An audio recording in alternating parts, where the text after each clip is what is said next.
بسم الله.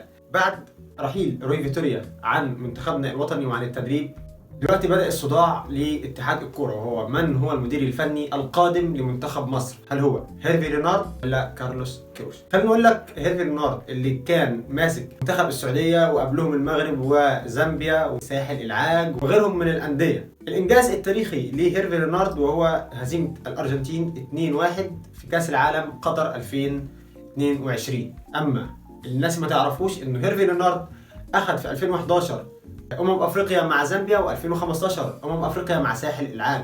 عمل انجازات كتير. اما بالنسبه للانجازات الفرديه، هو فاز بافضل مدرب في 2015 اختياره من الكاف. اما بالنسبه لكارلوس كيروش اللي كان ليه ولايتين مع ايران، وولايه مع منتخب مصر، ولايه مع ريال مدريد الاسباني، ولايتين مع مانشستر يونايتد كمدرب مساعد لارسن فينجر. الحقيقه سجل مليء بالأندية والمنتخبات، ولكن إنجازات كارلوس كيروش على صعيد الأندية ولم تكن على صعيد المنتخبات زي هيرفي رينارد.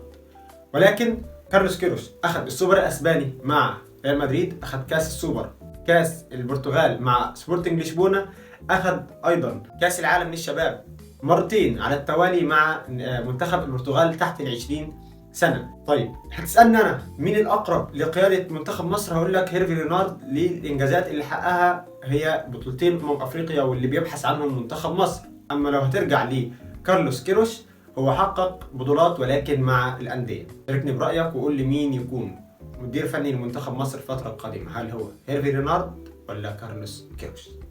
سلام.